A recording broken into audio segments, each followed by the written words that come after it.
Sorry but I don't think there's any question. The Senate is under attack, was under attack. All of you, your lives were in danger last night. So, I know it's your job to ask a question, but you will tell me, pagka may nagpaputok na warning, hindi under attack yun? My God, we're a democracy. This is the Senate of the Philippines. Please naman. Di ba? Yeah. What do you think happens when there's no democracy? Who's the first casualty? The media. Wala nang media kapag wala. Di ba? Pag sinabing kami muna nagpaputok, umatras sila, or security guard ng GSIS yun, di sabihin nyo, baka ito ay gawa-gawa lang, baka ito ay drama. Pero nagko-focus kami dito, hinihintay namin articles of impeachment, nakita nyo naman lahat ng pangyayari. Napakagaling ko naman mag-orchestrate ng lahat na yan. Kaya kong papuntahin dito mga armadong grupo. You know my history. I've been in government since 1992. Do you have any history of doing that? O sa Taguig, have we done anything like that ever? No, so, excuse me, I mean, I'm not taking offense at the question, but, you know, if you have any doubt, you're doubting our democracy, you're not doubting my statements. Do you still consider it as an attack when you mentioned kahit marami na rin kami na una pong nagpaputok ng warning shot yung OSAA, hindi yung sa kabilang. Okay. Kung tututukan kita ng baril, papasukin ko bahay mo na may baril ako. Nag-warning shot ka, pinutukan kita pabalik. Is it not an attack? Sorry but I don't think there's any question. The Senate is under attack, was under attack. All of you, your lives were in danger last night. So, I know it's your job to ask a question, but you will tell me, pagka may nagpaputok na warning, hindi under attack yun? My God. We're a democracy. This is the Senate of the Philippines. Please naman. Di ba? Yeah. What do you think happens when there's no democracy? Who's the first casualty? The media. Wala nang media kapag wala. Di ba? Pag sinabing kami muna nagpaputok, umatras sila, or security guard ng GSIS yun, di sabihin nyo, baka ito ay gawa-gawa lang, baka ito ay drama. Pero nagko-focus kami dito, hinihintay namin articles of impeachment, nakita nyo naman lahat ng pangyayari. Napakagaling ko naman mag-orchestrate ng lahat na yan. Kaya kong papuntahin dito mga armadong grupo. You know my history. I've been in government since 1992. Do you have any history of doing that? O sa Taguig, have we done anything like that ever? No, so, excuse me, I mean, I'm not taking offense at the question, but, you know, if you have any doubt, you're doubting our democracy, you're not doubting my statements. Ko lang, sir. Yung kalaban po, pwede na natin sabihin na, sir, sinabi kasi ni Senate Sec Dong Mendoza right after the shots were fired last night, na perceived NBI. Are you ready to say that na perceived NBI yung kalaban? Nasabi naman ni Sec Dong yon, at sabi ko sa kanya, I don't blame you for giving them the information on the ground. And mayan, you ask the right questions, tama yung direction nyo, etc. But I'll be very fair. When the President called to check how we are, and when the President said, it's not government, it's not the AFP, it's not the PNP, it's not the NBI, of course, he's the President. I'll give him the benefit of the doubt. I'll assume. But I told him, but Mr. President, we have a bad experience sa NBI. They haven't been truthful with us. Having said that, Sec John Vic assured me, walang whitewash to.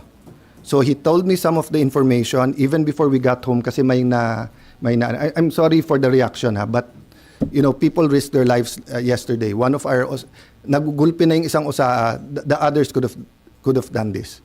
What I want to prevent is that, you know, there are certain things in life na may red line yan. Di ba? Di ba? You don't, you know, you respect your parents, unahin mo yung mga tatanda, di ba? Pero kung yun ay mga normal na kabastusan, di ba? But you don't attack Malacanang. You can march, you can protest. You don't burn down the Supreme Court, and you don't attack the Senate in an armed manner. Di ba? It was 100% an attack. If it turns out sa investigation na sira ulo lang yon, na he lost his mind, then a question ko, how did he get the IDs? How did he get in? How did he get? If it was government, then I'm sure the President will act upon it, di ba? So I don't know right now, and I don't want to give details, but sinabi na but yung binasa ko sa iyo, galing na kay Sec John Vic yun. So, at sinabi niya, NBI yun. Oo. Sir, sinabi ni Sir John Vic? Yeah, NBI? So, my staff was just pointing out that there's still difference between yung sinasabi ng PNP or ni Sec. John Vic at yung sinasabi ng OSAA. That's normal in the investigations. That's why sabi namin, mag-joint investigation tayo. So far, I do not have a reason to not believe Sec. John Vic. Why?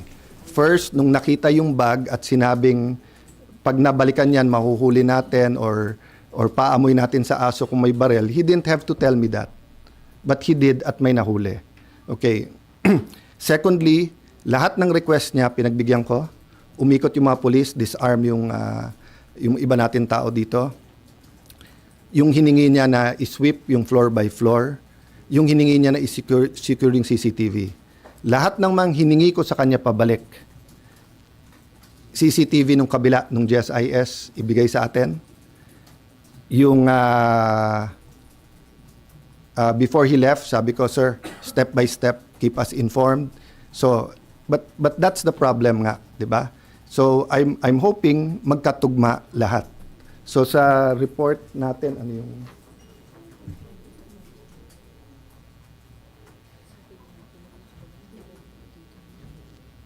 Yeah. So, sa report kay Sec. John Vic, nakababa yung barel. Sa report sa atin, the Sergeant of Arms asked the individuals to identify themselves. Sino yan? A loud male voice from outside answered, NBI. At that moment, one of the armed individuals was seen immediately raising and aiming a long firearm toward the direction of the QRT, PNP, and OSAA personnel. The Sergeant at Arms ordered the individual to lower his firearms on the ground. The individual failed to comply, instead assumed a tactical position, prompting the Sergeant at Arms to fire warning shots, after which the exchange of gunfire followed. The exchange lasted approximately 3 minutes. So, siguro you could see why I was upset. Because yung Sergeant of Arms, hindi ako naglagay niyan, ha? I wasn't Senate President before this. I forget now kung si Senator Cheese or Senator Subiri, no? But he's a respected general, okay? And you don't get to be a respected general by being a cowboy or gung-ho na hindi ko lang gusto mukha mo, paputok na, 'di ba? So when he reported that, may assumption of regularity, but I told Sec. John Vic, if you want anyone to excuse themselves from the investigation because they themselves investigation, ako, kung gusto niyo ako imbestigahan, I will excuse myself from the investigation. So ganun kami ka-open para malaman nga natin. Because nga, you know, when you get used to something, it becomes regular. So because we got used to may nag-hold up sa mga kantong madidilim, parang pag news, sige news pero okay lang. So you remember the first time na may na-rape na 2-year-old or 3-year-old, how outraged everyone is? People are still outraged, but when people realize that Shabu does that to the mind, di ba? Parang nagiging normal sa iba eh, which we cannot allow to happen. So whether it's a heinous crime or an attack on the Senate, we cannot allow that to become the new normal. No, that's why until this point, di ba? I've been totally logical reason, but you know, to say na kami pa umatake doon and everything, I could have, if Senator Bato and I wanted to plan him going out, it's very simple. Sumakay siya sa kotse ko and I'll bring him out. Why? Hindi naman siya under arrest eh. Di ba? So I do not know why he did it that way. I haven't talked to him. Di ba? But what I know is that he's not under arrest and hindi pa pinapakita hanggang sa amin ngayon ng NBI.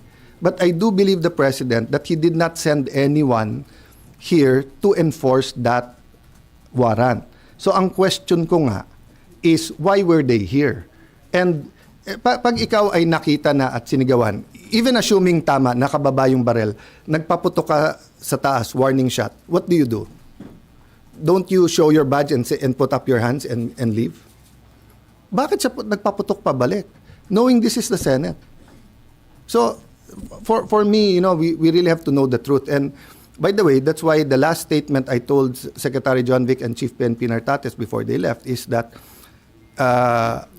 please use all your powers in intelligence, in peacekeeping, etc., to make sure no untoward incident sa impeachment. Nung una nga, parang ang reaction, akala nila I was talking about government. No, sabi ko, I'm asking for your help, your expertise. Tell me what we need to do because nga, this simply cannot happen. You know, if that happens, people are gonna just keep pointing fingers. Sasabihin nung itim, gawa ng puti. Sabi nung puti, gawa ng itim. Sabi nung pula, gawa ng blue. Hindi tayo matatapos dyan. But I believe they're using forensic science to, the fingerprints, the CCTVs and everything to get there. Sir, paano nakapasok? Sir, paano nakapasok yung armed men? Sorry? Mawawala na po ba yung protected custody ni Senator Bato after nangyari? Well, you're under protection while you're under our custody. 'Di ba? So, for example, yung kay Jun Losada, it was a different situation but he was still under the protection because nagpaalam siya. Nalilipat kami ng Green Hills. So, I will still insist on his rights. 'Di ba? So, meaning if he'll be arrested now, I'll go to him and I'll just ask sino nag-aaresto, do you have a warrant? And if they say it's a foreign warrant, I will ask them, pwede bang sa korte natin dalhin to, hindi sa Hague? Pwede ba siyang, 'di ba? So do that. But pag nandito sa building, syempre I have to look muna ano yung warrant at alam niyo na yung stand ko. So in that sense, parang siya nag-voluntary umalis sa protective custody ng same example ko sa inyo kanina, 'di ba? If the media comes, may naghahabol sa inyo, hindi nyo sure kung police, hindi, wala namang warrant, pero yung tingin nyo wala na yung threat, gusto nyo na umuwi, pwede naman.